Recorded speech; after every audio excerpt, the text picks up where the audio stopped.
Bagaimana ulama yang diam ketika melihat penguasa zalim? Justru dia menyuruh umat agar bersabar saja. Apakah kita masih harus mengikutinya?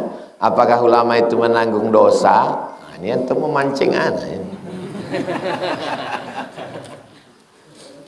Antum mau anak jawab, habis itu anak jawab, anak saya pun diserang orang. Pandai pula antum macam-macam. Ustadz lain bisa antum pancing, saya tak bisa. Saya ini udah masak sampai keluar PNS, sampai tak bisa keluar negeri, sampai keluar PNS, sampai dibuli, dimusuhi, dihalau, diusir, radikal, anti kebinekaan, dipotong orang. Terakhir Sintang, darah ayam tuh, untuk nakut-nakuti saya. Jangan, saya tak usah kalian pancing-pancing lagi.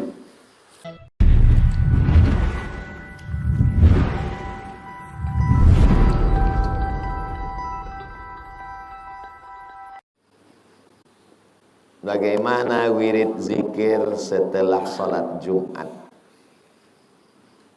Habis sholat Jumat dengan habis sholat yang lain tak ada bedanya. Astaghfirullahaladzim, astaghfirullahaladzim, astaghfirullahaladzim. La ilaha illallah wa la syarika lah, lahul mulku wa lahul hamdu wa yuhyi wa yumiitu wa huwa ala kulli syai'in qadir. Allahumma antas salam wa minkas salam.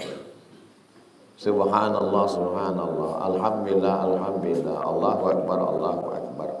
Kalau mau ditambah la ilaha illallah, afdalul zikri la ilaha illallah. Dalam hadis afdalul zikri la ilaha illallah, ditambah orang afdalul zikri fa'lam. Fa'lam itu dari Al-Quran, fa'lam annahu la ilaha. Tapi bunyi hadis di Indragiri Ilir ada beberapa daerah menggunakan ayat 7, Al-Fatihah 7, Al-Falaq 7, An-Nas 7. Bagaimana status wirid? Apa boleh diamalkan Pak Ustaz? Ada namanya mujarrab. Mujarrab itu diambil dari kata jarraba yujarribu, artinya dicoba. Ada orang dapat ilham lalu dicobakannya. Dapat ilham dia, baca Fatihah 7 kali, Qul huwallah 3 kali, Al-Falaq sekali, An-Nas sekali. Setelah dia dapat ilham itu dicobakannya, manjur, maka disebut dia dengan mujarrab.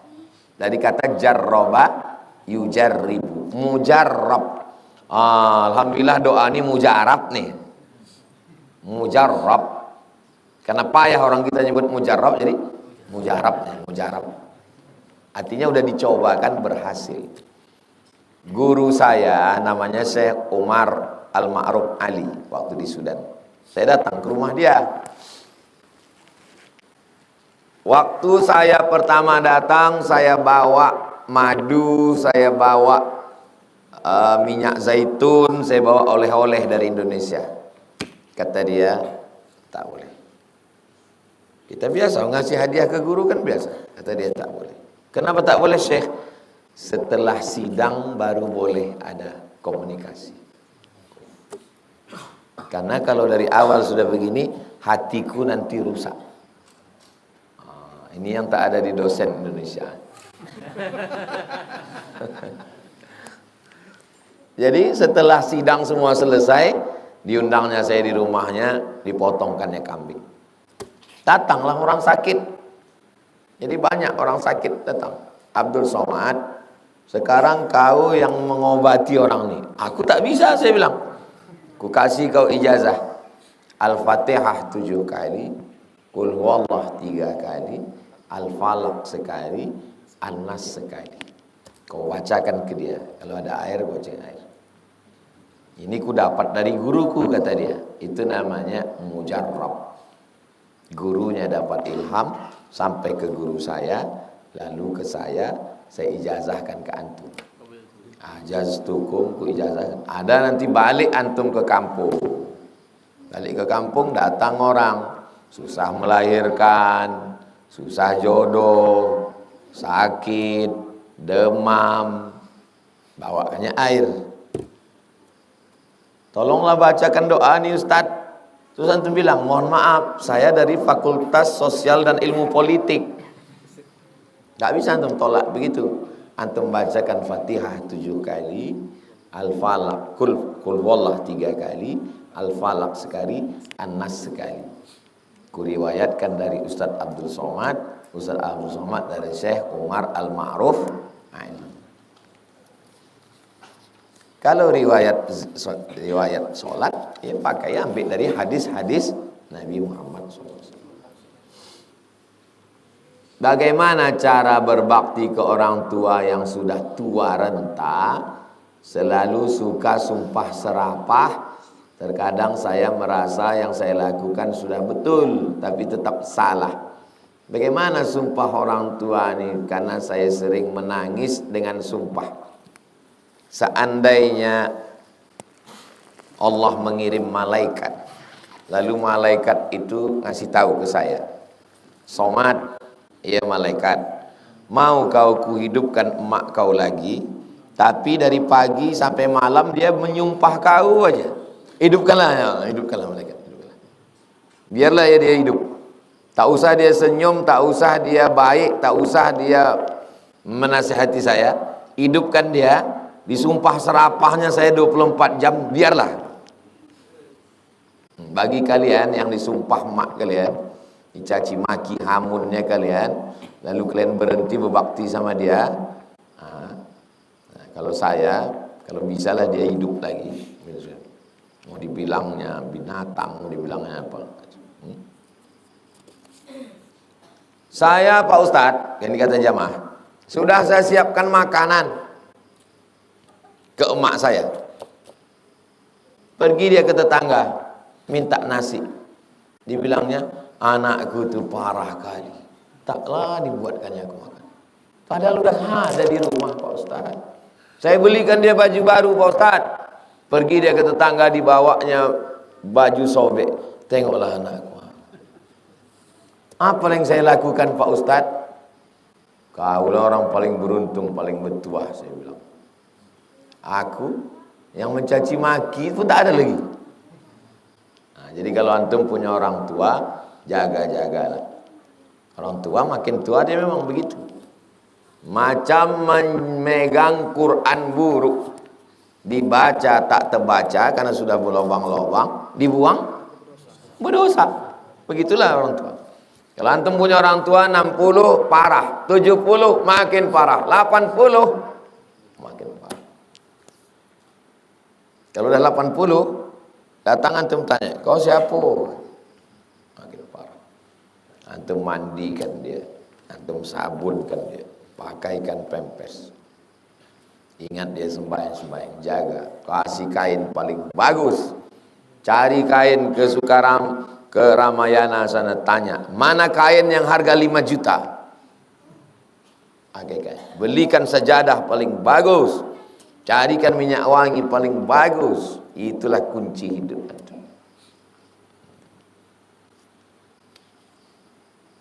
Jadi kalau mengadu tentang orang tua sama, kalau ada antum mengadukan orang tua antum ke saya, tak akan pernah menang antum. Antum cari ustaz lain. Siapa saja yang mengadukan orang tuanya ke saya, tidak akan pernah menang. Datanglah orang mengadu ke saya. Saya Ustadz, mak saya ini menyumpah serapah saya, binatang keluar dari mulutnya. Udah habis semua, udah habis.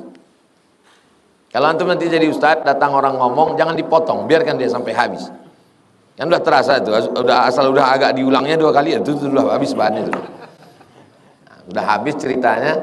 Mak saya ini Pak Ustadz disumpah serapahnya saya ini, saya salah semua, tak ada yang betul, ini begini begono. Udah habis, udah. Apa yang kau kasih ke emak? Apa yang kau kasih ke dia? Aku kasih ke dia gelang, kanannya penuh, kirinya penuh. Ku buatkan dia cincin 10, ada semua cincin. ku buatkan dia rumah, ku kasih dia mobil, ku suruh jalan-jalan. Si putra bawa, si putra met dia. Putra, kau bawa emak. Bawa ke Danau Toba, bawa ke Medan, bawa keliling, kasih duit. Kau apa kau kasih? Itu diam. Jadi siapapun yang mengadu ke saya tentang orang tua, kalian tak akan pernah menang. Kalian cari ustaz lain yang akan memenangkan kalian. Di manakah tempat terbaik untuk berkurban? Di tempat orang yang tak pernah menengok daging. Jangan kan mencium daging, menengok pun tak pernah. Nah, itu yang paling bagus. Antum salurkan, kasih ke Ustadz Al-Nob di Yayasan Tabung Wakaf Umat. Nanti akan disalurkan ke Bagan Benio, dibawa ke suku Talang, dibawa ke suku Akit, dibawa ke suku Lawak. Apakah pemilik kurban perlu menyampaikan biaya kurban juga termasuk biaya operasional? Apakah panitia kurban perlu menyampaikan biaya kurban termasuk biaya operasional? Bapak Ibu peserta kurban, kurban kita tahun ini per orang 2.700.000. Sudah masuk harga sapi dan biaya operasional. Survei ke Muara Lembu, ongkos truk, jaga malam, upah tukang jagal, komplit. Inilah dia 27. Akadnya, kubayarkan 27 untuk kurban dan biaya operasional tunai sah. Jangan antum bilang biaya kurban. Operasional dari mana diambil? Diambil dari masjid, haram. Karena orang nyumbang untuk masjid, bukan untuk kurban.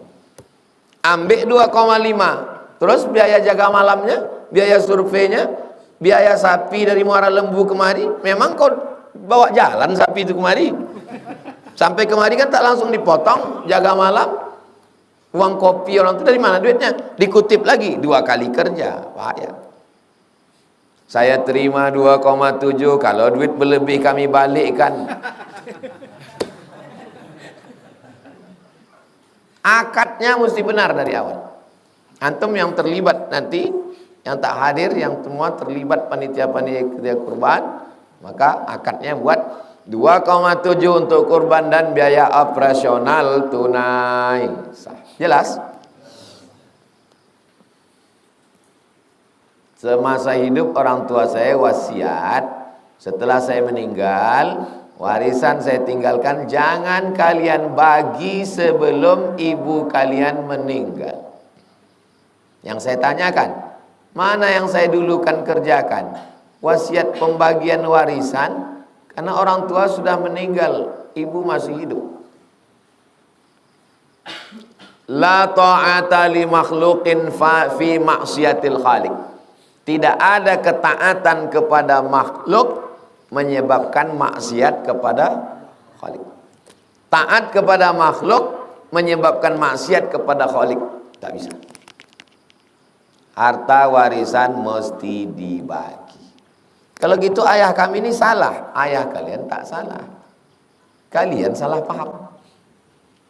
Kenapa ayah tak mengatakan tak boleh bagi wasiat? Dia takut kalau kalian bagi, kalian usir mak kalian nih. Kalian letakkan jadi panti jompo. Jadi teknis yang benar bagaimana? Habis meninggal orang tua, duduk. Ini harta warisan. Ada tanah, ada ruko, ada toko, ada rumah. Bagi. Ini rumah, ini tanah, ini yang lain.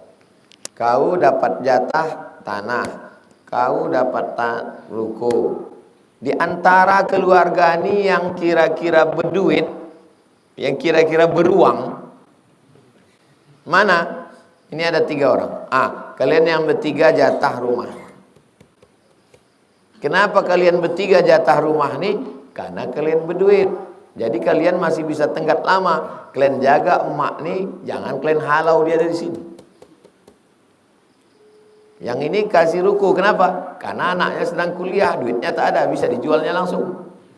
Nah, ini yang sawit, kenapa? Nah, ini susah, ini bisa jual langsung. Ini kalian cari yang mana yang agak longgar dia, supaya dia jatah dia ada di sini. Tunggu mak meninggal, baru jual rumah induk nih. Begitu teknisnya, bukan harta warisan langsung bagi, ini kau, ini kau, ini kau, ini kau. Habis itu bilang, mak tak dapat jatah lagi di sini. Jadi mak, mohon maaf kami pindahkanlah ke panti jompo, neraka jahanam tuh kalian. Jadi solusi jalan tengah adalah tetap dibagi karena melaksanakan perintah Allah. Orang meninggal, harta warisannya dibagi. Karena kalau tak dibagi, iya kalau mak ini duluan meninggal, kalau anaknya duluan meninggal, munculkan masalah baru. Menyimpan harta warisan sama dengan menyimpan bom yang akan meledak. Pam. Makanya ayat yang paling detail dalam Quran bukan ayat sholat, bukan ayat puasa, bukan ayat haji, tapi ayat tentang harta warisan. Begitu cara teknisnya. Tak ada sawit, tak ada ruko Pak Ustadz, cuman sepetak rumah aja. Bagaimana caranya? Duduk. Jatah kau sekian, jatah kau sekian, jatah kau sekian. Rumah ini harganya 1 miliar, jatah kau setengah 500 juta, jatah kau seperempat 250, jatah mak seperlapan 125. Tapi rumah ini tetap kita ini. Mak tetap di sini. Nanti kalau mak meninggal baru kita jual. Ini surat hasil rapat pembagian warisan. Jatah kau 500, jatah kau 250, jatah mak 125. Tak bisa Pak Ustadz, karena mesti juga kami jual. Jual, belikan rumah baru yang kira-kira cukup untuk dia, untuk keluarga. Bagus sekali lah. Iqaban, Allah menurunkan hukuman kepada kamu. Dosa besar. Kata Imam Abu Ali Ad-Daqqaq, as-sakitu 'anil haq setan akhras. Orang yang diam melihat kemungkaran, setan bisu. Sudah setan? Imam Abu Ali Ad-Daqqaq, dikutip oleh Imam Nawawi dalam kitab Syarah Sahih Muslim. As-sakitu 'anil haq setan akhras. Orang yang diam melihat kemungkaran, setan bisu. Bagaimana ulama yang diam ketika melihat penguasa zalim? Justru dia menyuruh umat agar bersabar saja. Apakah kita masih harus mengikutinya? Apakah ulama itu menanggung dosa? Nah, ini yang memancing anak ini. Antum mau anak jawab, habis itu anak jawab, anak saya pun diserang orang. Pandai pula antum. Ustadz lain bisa antum pancing, saya tak bisa. Saya ini udah masak. Sampai keluar PNS, sampai tak bisa keluar negeri,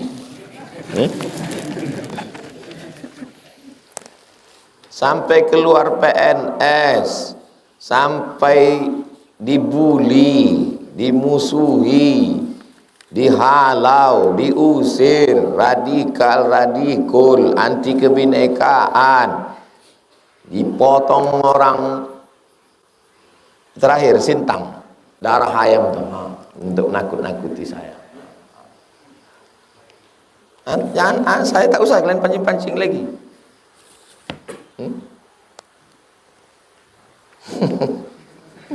Ustadz lain bisa kalian pancing. Ustadz lain dia bicara, itu adalah ulama so, itu adalah, habis itu dipotong. Nah, ya ini udah masak di sini dah. Udah dihalau, udah diusir, udah ditangkap. Mudah-mudahan Allah menjaga kita semua. Amin. Ala hadhihi niyyah al-Fatihah. A'udzubillahi minasyaitonir rajim. Bismillahirrahmanirrahim. Alhamdulillahirabbil alamin. Arrahmanir rahim. Maliki yaumiddin. Iyyaka na'budu wa iyyaka nasta'in. Ihdinas siratal mustaqim. Siratal ladzina an'amta 'alaihim ghairil maghdubi 'alaihim waladdallin. Amin. Masih banyak lagi ulama ahlus sunnah wal jamaah. Kalau antum tengok ada yang ada jalisahu, akilahu, syaribahu. Duduk-duduk bersama mereka, makan-makan bersama mereka, minum-minum bersama mereka, kan sebagian.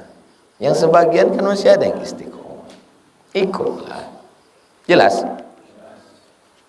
Jalisahu, akilahu, syaribahu.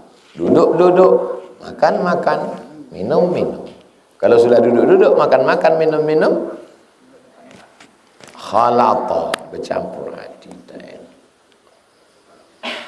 Kalau ditanya, kenapa kau duduk-duduk sama dia? Kalau tidak kita mendekati siapa lagi? Kita berpegang kepada hadis. Jangan pegang kepada Abdul Somad, berpegang kepada hadis. Makanya kita bukan tabligh akbar, kita ngaji nih sekarang, ngaji kita. Jangan nanti videonya dipotong kata Abdul Somad tidak boleh duduk. Jangan gitu. Kan ngaji nih. Kalau bisa kalian kasih tahu, kasih tahu. Tak bisa kasih tahu, saya pinjamkan ya, pukulkan ke kepalanya. Allahumma arinal haqqa haqqa warzuqna ittiba'ah wa arinal batila batila warzuqna ijtinabah. Allahumma dafa'na al-ghala wal waba wal fahsya wal riba wal zina wal munkar. Allahumma arzuqna al-istiqamata ala syari'atil gharra at-tariqatil bayda. Allahumma khtim lana bi husnil khatimah wa la takhtim alaina bi su'il khatimah. Rabbana atina fid dunya hasanah wa fil akhirati hasanah wa qina azaban nar. Sallallahu alaihi sayyidina Muhammad wa ala alihi wasallam walhamdulillah. Bersama kita subuh ini ada Bapak Wakil Wali Kota Bukit Tinggi, Buya Marfendi. Buya ulama alumni Gontor yang berjuang melalui politik. Kita doakan beliau ditolong Allah dan menolong agama Allah. Amin. Salat sunat Isyraq 2 rakaat. Assalamualaikum warahmatullahi wabarakatuh.